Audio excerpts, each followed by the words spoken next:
Aku pernah dengar cerita tentang dunia akhir zaman ini, betapa situasi kita diuji. Oh, oh teman, manusia terus buntu, kebenaran tak bersatu, dan agama direndahi dan dihina-hina. Kita terus bergaduh sesama sendiri, musuh bersatu terus menghancuri, hingga kita terus hanya dengan dosa tanpa dosa, keliru hamba tidak ada tuju. Oh, kadang ku bertanya pada diriku, sumbangan apa yang ku mampu laku, cara apa lagi yang terbaik teman. Oh ya, mungkin kau rasa ini semua normal, kau rasa mungkin takkan dipersoal, lalu kau diam terus berbelut tubuh. Dengarlah, perjuangan dakwah ini bukan mudah, namun bukan alasan berpaling tada. Walaupun kau ditentang kau terus sabar. Dengarlah, jangan terpesona dengan putus asa dan terpengaruh dengan modern dosa. Segeralah kau pinta pada yang esa. Oh, tidakkah kau berduka melihat umat ini terus dipijak dan dihantam, terpedaya dengan musuh, sinari baju di arah rasuah berluasa. Dosa kecil, dosa besar, bagi mereka sama saja. Oh jiwa kau mulai kelam belah, hati turun hitam belah, sanubari suram belah, dan iman terbuka belah. Kau sanggup bermaksiat dengan tenang jam-jam, namun ibadah kau tak mampu untuk berjam-jam. Buka aurat tak rasa bersalah bahkan bangga, buka-buka tu mengejar pujian dan nama, yang menuntut arwah pula sampai sini sana, dan ada tak jaga pandangan mata. Tenanglah, ku bukan menghukum, ku hanya menegur untuk kau dan aku. Ku bukan sempurna, ku hanya mengajak, dengan harapan kau aku kan ke syurga. Dengarlah, perjuangan dakwah ini bukan mudah, namun bukan alasan berpaling tanda. Walaupun kau ditentang kau terus sabar. Dengarlah, jangan terpesona dengan putus asa dan terpengaruh fata morgana dosa. Segeralah kau pinta pada yang esa. Dengarlah. Assalamualaikum warahmatullahi wabarakatuh. Tak lain dan tak salah, lagu tadi banyak menceritakan tentang kerosakan akhlak. Jadi, kumpulan kami akan membincangkan kerosakan akhlak berkaitan budaya hedonism. Apakah yang dimaksudkan budaya hedonism? Jom kita tengok. Okey, budaya hedonism iaitu yang bermaksud dari kamus dewan, iaitu pengarang atau pandangan hidup yang mementingkan keseronokan atau kesenangan hidup. Itu yang dimaksudkan tentang hedonism, iaitu kesenangan dan keseronokan hidup. Okey, ejen hedonism ini merupakan ejen penghabis amalan tradisi dalam sesuatu budaya. So hedonism ni sangat bahaya, faham tak? Okey, selain itu juga, hedonism ini boleh dikatakan orang ramai menentang keragaman juga tak kerama, sebab ia merupakan satu perilaku sok budaya yang negatif kepada masyarakat, terutama siapa? Golongan remaja. Golongan remaja hari ini ramai yang melakukan hedonism ini. Okay. Seterusnya, hedonism ini merupakan sebahagian daripada secularism. Apa yang dimaksudkan dengan secularism ni? Secularism ini ialah sekular yang bermaksud dunia yang memisahkan hubungan antara agama dan dunia. Mereka pisahkan agama dan dunia. So, inilah yang dimaksudkan dengan secularism. Jadi, hedonism ini juga berasal daripada perkataan Greek. Perkataan Greek ini ialah bermaksud kesenangan, atau dalam kata lain, menjadikan kesenangan dunia untuk memperoleh. Itulah yang dimaksudkan dengan hedonism. Okay. Kata kata lain, mereka yang mengamalkan hedonism ini, bahawa kesenangan dan kenikmatan adalah merupakan tujuan hidup mereka. Tujuan hidup mereka, kesenangan dan keseronokan, iaitu mengutamakan hiburan dan pergaulan bebas. Jadi terdapat beberapa pemahaman hedonism menurut tokohnya. Contohnya Aristippus of Buffet, Maya Epicurus, James Mill, G.E. Morin. Keempat-empat mereka mengatakan hedonism ialah keseronokan yang mementingkan keseronokan dalam tujuan hidup mereka. Itu sahaja. Jadi, mari kita saksikan suatu kisah berkenaan dengan hedonisme. Mawar Dina. Beliau merupakan seorang remaja dan merupakan anak tunggal dalam keluarga yang berada.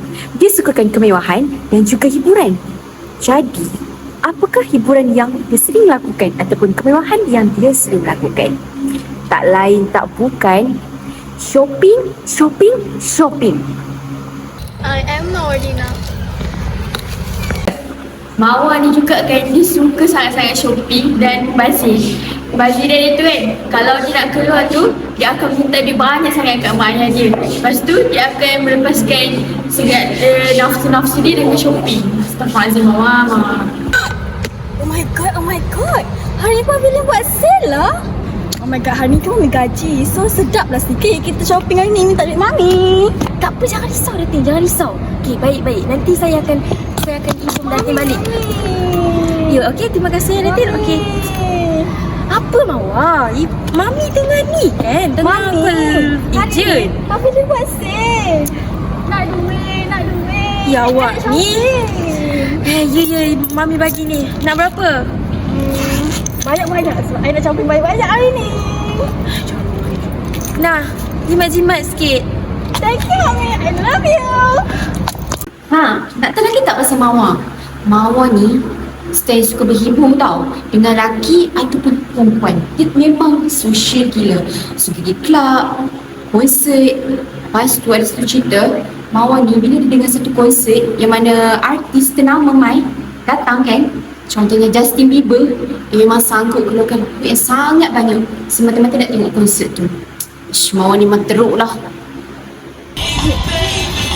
Sayang, I nak beli something ni. Apa ni? I dah reservekan konsert Justin Bieber minggu depan. Oh my god, I serious? Siap I tak? Sayang. Kita besok sama Okay, malam ni minta reward. Okay. Bukan tu je tau, Mawar ni dah lah angkuh. Sombong pula tu. Berkawan pun dengan orang yang T20 je. Lepas tu dah lah suka rendah-rendahkan orang lain. Astaghfirullahalazim. Masalah betul.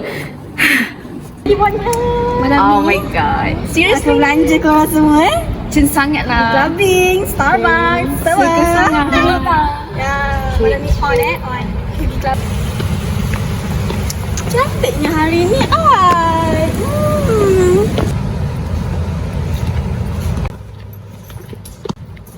Hey, nampak ke? Sangat betul. Nak tahu tak, Mawar ni agama dia tu setakat atas IC semata-mata. Dia ni seorang yang tidak melaksanakan segala perintah agama. Dia seorang leka dan sangat-sangatlah alpa. Hey, dia kubat I. Dekat I lah, dia apa?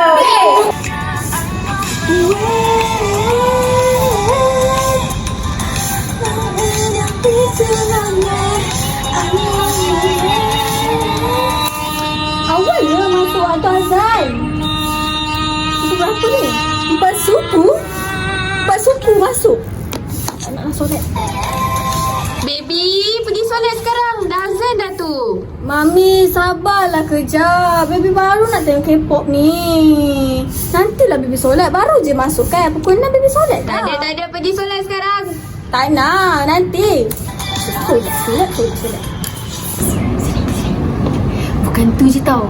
Walaupun Mawar tu dalam keluarga berada, tapi dia buat kerja lain tau. Dia ada kerja sampingan. Cuba teka kerja dia apa? Sugar baby. Kima. Apa? Malam ni aku ada customer baru. Siapa? Dah esok ke? Adalah. Mana boleh tahu. Tak kongsi pun aku. Boleh weh. Sebelum TikTok sangat. Nanti kau kena cari aku seorang tau. Yang lagi kaya pada artis tu. Okay, kau semua boleh. Okay, good. Demikianlah tadi kisah seorang remaja yang bernama Mawar yang mana banyak melibatkan diri dalam budaya hedonisme. Tak lain dan tak bukan, Mawar mempunyai ciri-ciri hedonisme. Jadi, apabila terdapatnya sesuatu perkara, mesti ada yang punca berlaku perkara tersebut. Jadi, mari kita saksikan punca-puncanya. Yang pertama, kurang didikan ibu bapa. Kebanyakan ibu pada hari ini leka mengejar kemewahan di dunia dan kesenangan semata-mata. Dan ibu juga kurang memberikan perhatian kepada anak-anak tentang apa yang sering dilakukan. Maksudnya, mereka tidak mengawasi setiap pergerakan anak-anak mereka di luar rumah.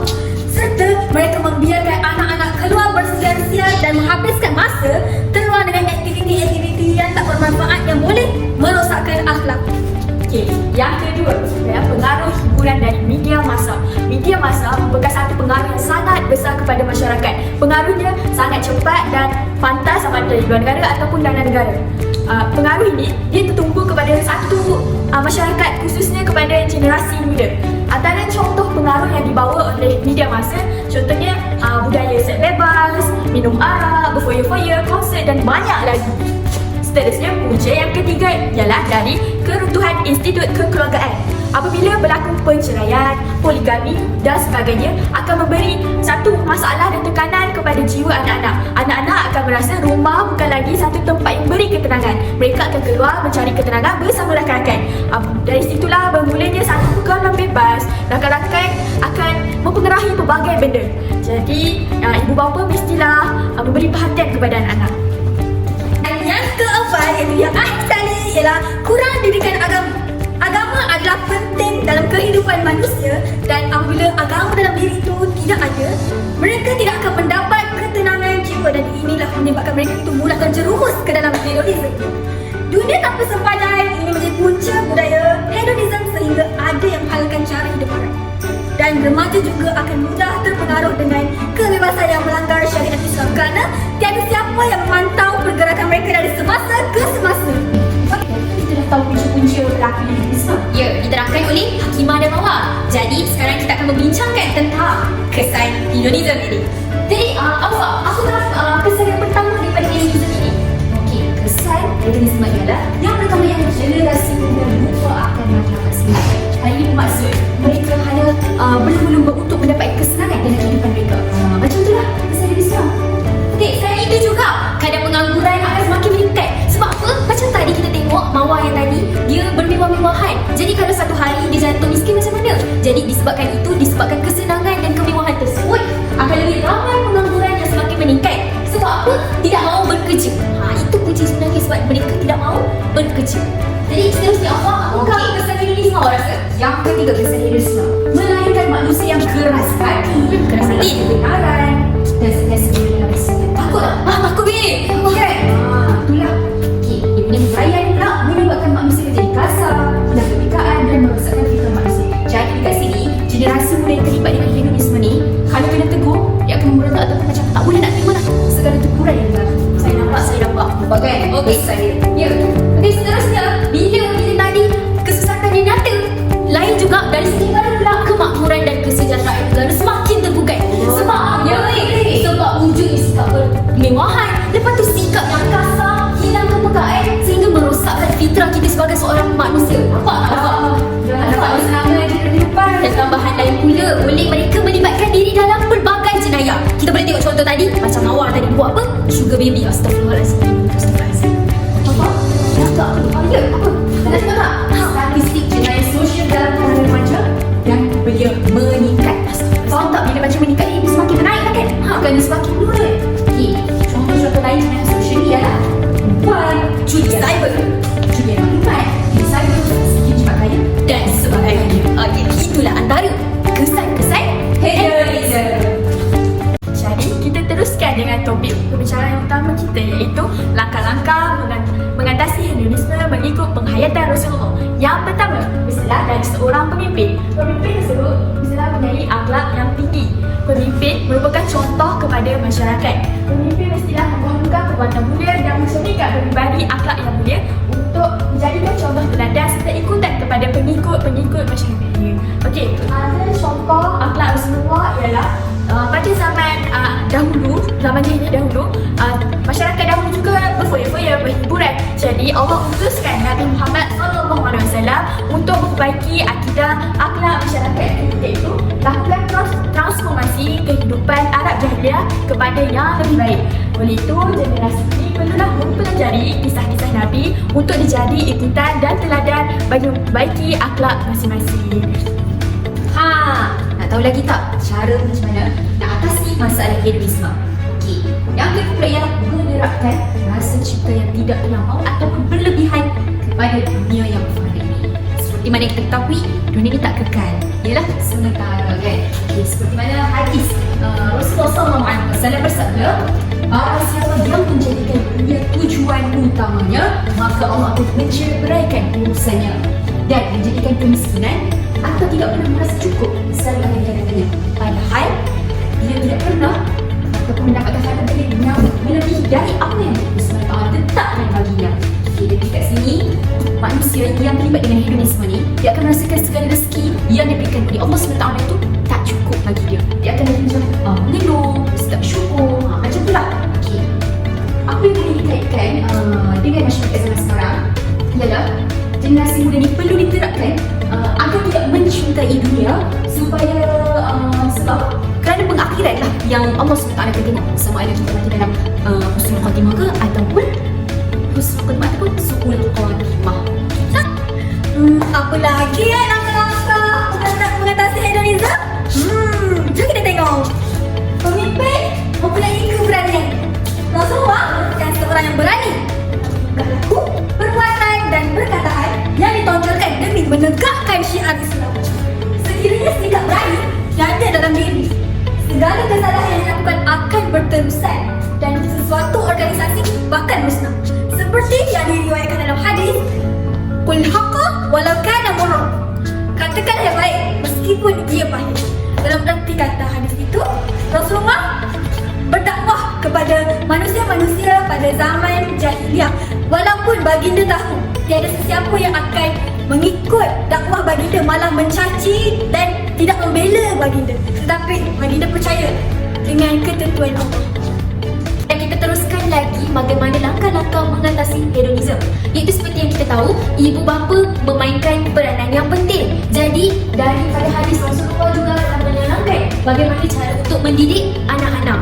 Kebaikan baginda terhadap kanak-kanak membuatkan mereka sangat suka dan sayang kepada Rasulullah. Dan setelah itu, terdapat beberapa tahap mendidik anak-anak mengikut cara Rasulullah. Iaitu daripada hadis Nabi, perintahlah anak-anak kamu supaya mendirikan sembahyang. Ketika mana? Ketika berusia 7 tahun. Dan pukullah mereka kerana meninggalkan sembahyang ketika berumur 10 tahun. Dan asingkanlah tempat tidur di antara mereka, lelaki dan perempuan. Pukul itu pula bukanlah untuk menyiksa, cuma sekadar untuk menggerunkan mereka. Janganlah dipukul sebahagian muka kerana muka adalah tempat penghormatan seseorang. Allah SWT mencipta sendiri muka Nabi Adam. Jadi daripada hadis ini bukan menceritakan tapi menyatakan supaya ibu bapa perlulah mendidik anak-anak sejak dari kecil lagi. Jadi sekiranya ibu bapa dapat mendidik anak dari kecil, maka budaya hedonisme ni pasti dapat dikurangkan kerana ibu bapa mereka berjaya mendidik anak-anak mereka dengan baik. Justru itu Rasulullah sebaik-baik manusia sebagai contoh teladan kepada manusia. Tadi dah tahu kan cara kita untuk atasi masalah hedonisme berdasarkan penghayatan Rasulullah. Okey, sekarang kita nak tahu pula cara lain yang kita boleh guna untuk atasi masalah hedonisme. Okey, apa lagi mah? Yang pertama. Okey, yang pertama, masyarakat.